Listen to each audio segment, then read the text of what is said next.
Il est l'artiste disparu le plus rentable de la planète. Pour la 13e année consécutive, Michael Jackson domine le classement Forbes des célébrités post-mortem. Son patrimoine est estimé aujourd'hui à 2 milliards de dollars. Pourtant, 17 ans après sa disparition, le paradoxe est total. Au moment de sa mort, en 2009, le roi de la pop était en réalité au bord de la faillite, criblé de plus de 500 millions de dettes. Comment une icône endettée est-elle devenue une machine à cash inarrêtable ? Aujourd'hui, on dissèque l'envers du décor. Bienvenue dans Famous Shadows. En 2009, le monde entier pleure son idole. Mais dans les coulisses, c'est la panique. Michael Jackson n'est pas seulement une légende, il est une marque dont le train de vie n'a pas bougé depuis les années 80. À sa mort, il n'y a plus de disques en tête des charts, plus de tournée mondiale. La tournée This Is It n'était pas un simple plaisir artistique, c'était une opération de sauvetage. Ce qui devait être une série de concerts intimes est devenu, par nécessité financière, un projet colossal de 50 dates.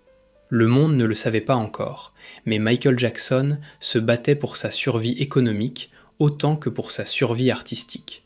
C'est ici qu'interviennent deux hommes, John Branca et John McClane, ses exécuteurs testamentaires. Quelques jours avant le drame, ils prennent les commandes. Leur stratégie ? Transformer l'héritage en actif intouchable. Premier coup de maître, This Is It. En 4 mois, les images de répétition sont transformées en documentaire. Résultat, 270 millions de dollars de recettes, le documentaire musical le plus rentable de l'histoire. On y voit un Michael Jackson fragile, physiquement éprouvé, mais habité par une volonté de faire. Ce n'était pas qu'un film, c'était le testament artistique qu'il n'avait jamais pu achever. Avant de voir comment le Cirque du Soleil et le nouveau biopic vont changer la donne, posez-vous une question. Est-ce que le talent seul suffit à construire un empire ? Ou faut-il des cerveaux impitoyables dans l'ombre pour le protéger ?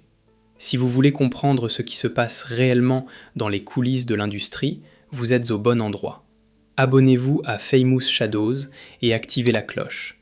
On ne fait pas que raconter des histoires, on analyse le business derrière la légende. La machine est lancée. Après le film, le contrat avec le Cirque du Soleil pour le spectacle Michael Jackson 1 à Las Vegas. Plus de 5 millions de tickets vendus. Puis, les albums posthumes, la comédie musicale à Broadway. Pourquoi ça marche ?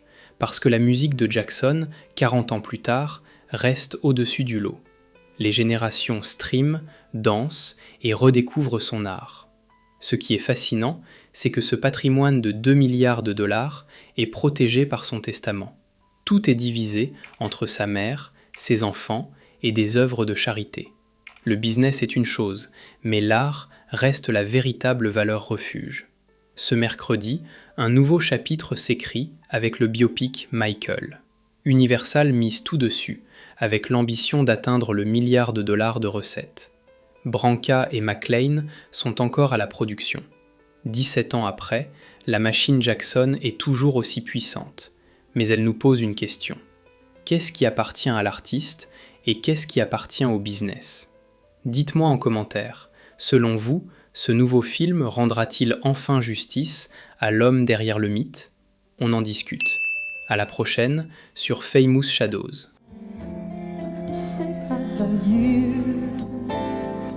Your love's got me